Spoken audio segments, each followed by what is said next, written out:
Dust motes danced in the single shaft of light piercing the gloom, illuminating nothing but the vast, indifferent silence of the attic. It smelled of aged wood, forgotten things, and the deep, unsettling chill of a place untouched by warmth or purpose for years. Caleb Holt stood rigid below the pull-down stairs, axe heavy in his hand, the only sound his own measured breathing in the otherwise dead quiet. He had come up here for rope, maybe old lanterns, practical needs in a life that allowed for little else. What he found was not practical. A sound, barely a breath, had frozen him mid-step. Not a rat, not the wind. It was too small, too human. He'd waited, axe raised, listening, his eyes slowly scanning the deep shadows where the roof sloped steeply. Then, a faint shifting, a huddle against the furthest wall, almost invisible in the deep pockets of darkness. It wasn't an animal. It was a figure, small, curled tight, trying desperately to disappear. He lowered the axe, not out of gentleness, but a cold, calculated assessment of the non-threat. Still, he didn't speak, didn't move closer. His presence was a violation of the hidden space, a colossal, dangerous intrusion. The figure didn't stir further, becoming rigid, like a small animal playing dead. He waited. Minutes stretched, thick with unspoken fear. He could feel it radiating from the huddled form, a raw, potent despair that clawed at the edges of the oppressive silence. Finally, he spoke, his voice rough, low, carefully devoid of threat, but carrying the weight of command. "Step out, where I can see you." There was no immediate response. The silence stretched again, taut with resistance.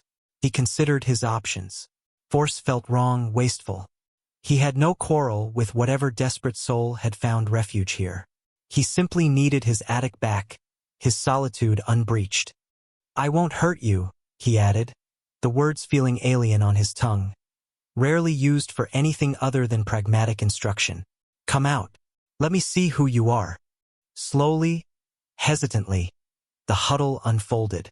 It was a girl, small, perhaps no more than 10 or 11 years old, though the grime and fear on her face made it hard to be certain. Her clothes were rags, thin and torn, offering no protection against the chill that permeated the old house. Her hair, a matted tangle of dark brown, obscured much of her face, but her eyes, wide and fixed on him, were pools of liquid terror. They were intelligent eyes, however, assessing him with a fierce, cornered desperation. He saw not defiance, but profound, bone-deep exhaustion. She looked hungry, cold, and utterly alone. Her vulnerability was a stark contrast to the silent strength he projected, the solid, immovable force of his presence in the cramped space. He hadn't anticipated this. A drifter, maybe, a runaway boy, perhaps, but a child, a girl, hiding like a forgotten possession among the dust and cobwebs. The sheer, raw need in her gaze was a silent accusation, a question the world had refused to answer. The air grew colder, suddenly, heavier with the weight of her untold story. He took a slow, deliberate step forward, careful not to appear threatening. "What's your name?" he asked, his voice softer this time, though still gravelly. She didn't answer, just watched him, breath held tight in her chest. Her gaze flickered, taking in the axe, the scale of him against the small space she had claimed. The fear didn't lessen. It was a palpable thing, thick and suffocating. He knew in that moment he couldn't simply send her away. The harshness of the outside world, he suspected, was less terrifying than whatever she was hiding from, or the prospect of facing it alone. The attic, dark and cold as it was, had been her last, desperate sanctuary. Alara watched the large man, Caleb, as he moved about the cabin below the attic hatch. Her heart hammered against her ribs like a trapped bird. Every floorboard creak, every scrape of a chair, was a thunderclap in the terrifying silence. He had given her a slice of bread, hard and stale, and a tin cup of water that tasted metallic. He hadn't said much more, just watched her with those unsettlingly steady gray eyes before climbing back down and closing the hatch, plunging her back into familiar darkness. The bread had been swallowed in desperate chunks, the water gulped down. Her stomach ached with emptiness, but the fear was a more potent ache, a constant, gnawing dread. Where could she go? Who could she trust? Everyone she had ever relied upon was gone, vanished like smoke in the wind. Hiding in the attic of this solitary man, whose reputation she didn't know, whose intentions were a complete mystery, felt like the edge of a cliff. Below, she heard him stoke the fire, the warm glow bleeding faintly around the edges of the hatch.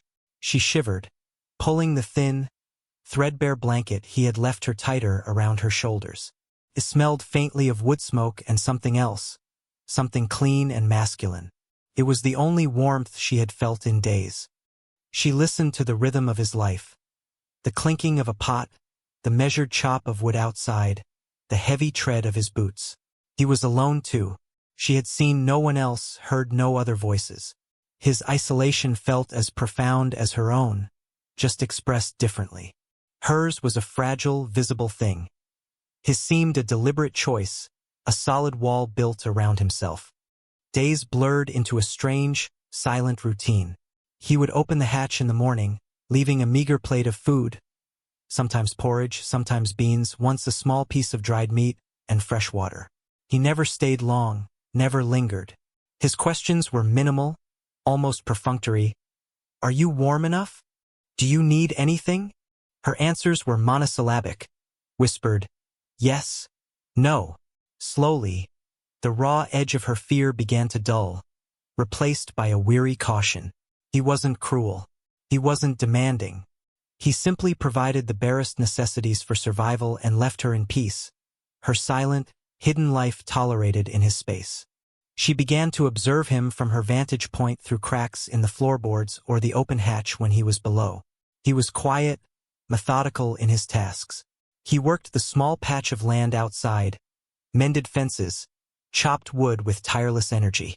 His face was hard, weathered, revealing nothing. One evening, a fierce storm raged outside. The wind howled like a banshee, rattling the house, threatening to tear the roof apart. Rain lashed against the windows. Alara huddled in the attic, trembling, not just from the cold but from the sheer violence of the weather, which mirrored the chaos and destruction that had driven her here. Below, she heard Caleb moving about, securing shutters, adding wood to the fire. He seemed unfazed by the tempest, a solid anchor in the swirling madness. Then, she heard footsteps on the attic stairs. He opened the hatch, his silhouette framed against the dim light below. He didn't say anything. He simply held out a steaming mug. It was broth, rich and warm. The smell alone was intoxicating. "Drink this," he said, his voice low, barely audible over the storm. He waited until she took it with shaking hands, her fingers closing around the blessed warmth. He didn't stay, didn't ask if she was scared. He just closed the hatch, leaving her with the broth and the faint light from below. Drinking it, feeling the warmth spread through her chilled body, something shifted. It wasn't trust, not yet. It was something smaller, more fragile, a flicker of safety. A tiny, unexpected kindness in a world that had shown her none. She was still a hidden thing, a secret in the dark, but she was no longer completely alone in her struggle to survive. The silence felt a little less empty. The darkness held slightly less terror. He hadn't tried to find out her secrets, hadn't pressed her for answers. He had simply seen a need and met it, with the quiet, understated practicality that seemed to define him. Weeks turned into months. The seasons changed, the harsh mountain winter giving way to a tentative spring. Alara no longer lived solely in the attic. Slowly, cautiously, she had begun to venture downstairs when Caleb was outside or busy in a different part of the small cabin. At first, it was just to stand near the stove for warmth or look out the single window at the world she was hidden from. Then, she started helping, small tasks at first sweeping the floor with a worn broom, washing a few dishes in the basin. Caleb never asked her to. She just did it, a silent offering of her presence, a way to feel slightly less like a burden, slightly more like a participant in the quiet rhythm of the cabin. He would come inside and find the floor clean or the dishes stacked neatly, and a subtle shift would occur in his expression. a softening around the eyes that vanished as quickly as it appeared.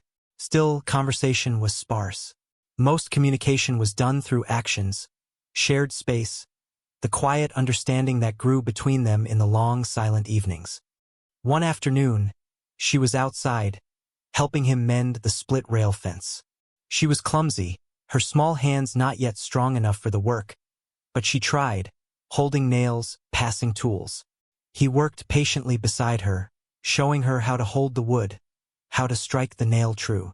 It was the first time she had felt useful in a long time, the first time she had worked alongside someone instead of hiding from them. As they worked, a rider approached up the winding track leading to the cabin. Alara froze, dropping the hammer. Strangers were a danger. Always. Caleb straightened up, his body language instantly shifting, becoming guarded. Still. He wasn't reaching for a weapon, but the readiness was there, a coiled tension. The rider was a man from the nearest settlement, a place Alara knew held no safety for her. He was boisterous, his eyes too sharp, always looking for something to exploit. He nodded to Caleb, his gaze sweeping over the small cabin, the mended fence, then settling on Alara. His smile was thin, speculative. "Didn't know you had company, Holt?" he said, his voice carrying too much curiosity. "Young un, ain't she?" Caleb stepped slightly in front of Alara, his shadow falling over her. His voice was flat, giving nothing away. "She's mine, helping with the work." The man's eyebrows rose slightly. "Yours? Never heard tell you had family. Folks been a skin." Fear seized Alara, cold and paralyzing. They were asking, the people she had fled. The man's eyes lingered on her face, searching, evaluating. She instinctively pressed herself closer to Caleb's side. Caleb's gaze was steady, unyielding. "She's been with me a while now. Keep to ourselves mostly." His tone was polite, but carried an undercurrent of warning that even the boorish visitor seemed to sense. The man shrugged, though his eyes still held that calculating look. "Well now, quiet type, Einsha. Girl, best be careful in these parts. Lots o' folks lookin' for lost things. Or lost people." The implication hung heavy in the air. He lingered a moment longer, then tipped his hat and rode away, leaving a trail of unease in his wake. Caleb didn't say anything until the sound of the horse had faded completely. He turned to Alara, his expression unreadable. "He a skin about you?" Alara nodded, her voice barely a whisper. "They are." She didn't offer details, the full weight of her past a heavy burden she rarely spoke of. He didn't press. He simply looked at her, then back at the direction the rider had gone. His jaw tightened. He didn't say he would protect her. He didn't make promises. He simply returned to the fence, picking up his hammer, the movement deliberate, resolute. But as he worked, Alara felt a shift. His stoic presence was no longer just tolerance. It was a shield. The silent man who had given her refuge was, in his own quiet way, claiming her. The external threat had solidified their fragile, unspoken bond. The confrontation wasn't violent, not in the way of fists or guns, but it was charged with a different kind of danger, the cold calculation of men who saw a vulnerable girl as something to be claimed, or worse. Two men, rougher than the first visitor, arrived at the cabin late one afternoon. They didn't bother with pleasantries, their eyes scanning the small yard, the cabin door, searching. "Heard you got a girl here?" the larger one said, his voice a gravelly demand. "Young thing, doesn't belong to you." Caleb stood on the porch, blocking the doorway, his posture relaxed yet undeniably formidable. Alara was just inside, out of sight but listening, her heart pounding. "She's with me," Caleb stated, his voice level, giving no hint of yielding. "That ain't what we hear," the second man sneered, stepping closer. "Here she's got kin lookin', or others lookin', for the reward on her head." Reward. The word sent a jolt of terror through Alara. It wasn't just escape she needed. It was disappearance. Complete, utter anonymity. Caleb's eyes narrowed almost imperceptibly. "There's no reward on her. She's nobody you're looking for. Maybe we should just take a look." the first man said, starting to advance. Before he could take another step, Caleb moved. It wasn't a fast movement, but it was decisive. He didn't draw a weapon. Instead, he simply stepped forward, closing the distance, his sheer presence amplified. He was taller, broader than the men, and emanated a quiet, contained strength that was more unnerving than overt aggression.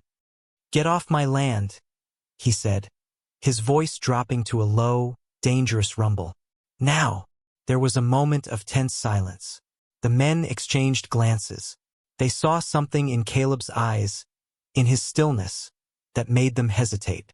This wasn't a man they could easily intimidate. He wasn't afraid.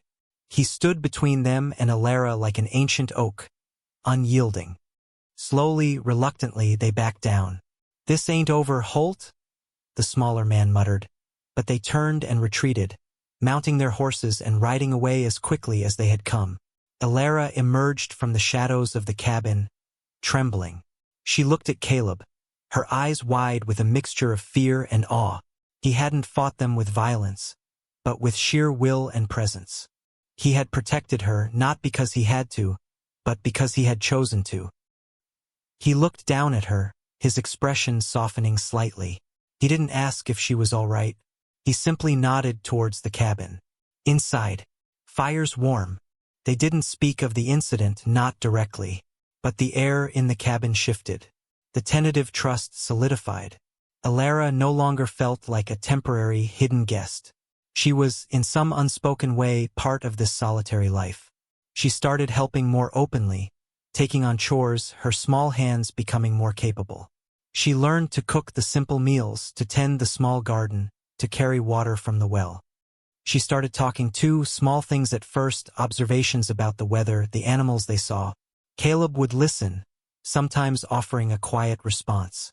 She told him about her past, not in one go, but in fragments, shared during quiet moments, the loss, the fear, the reason she had fled. He listened without judgment, his silence a safe space for her pain. He didn't offer platitudes. He offered acceptance, a quiet, steady presence that grounded her in a world that had tried to break her. She had come to him a terrified, hidden child, a wisp of fear and desperation. Now, she stood taller, her eyes brighter, no longer haunted by perpetual fear. She was still quiet, still carried the weight of her past, but she was resilient. She had found strength not just in survival, but in the quiet, unwavering support of the man who had found her among the dust motes and cobwebs. He was still Caleb Holt, the solitary man of the mountains, stoic and reserved. But he was also Alara's guardian, her silent protector, the anchor she needed in the storm. They were an unlikely pair, a man who sought solitude and a girl who had been abandoned. Yet they had forged a connection deeper than blood, built on shared silence, quiet acts of kindness, and the simple, profound act of choosing to stand together against the harsh indifference of the world. The cabin was no longer just his refuge. It was theirs, and in its quiet, humble space, hope had found a place to bloom, fragile but persistent, like the first wildflowers pushing through the thawing earth.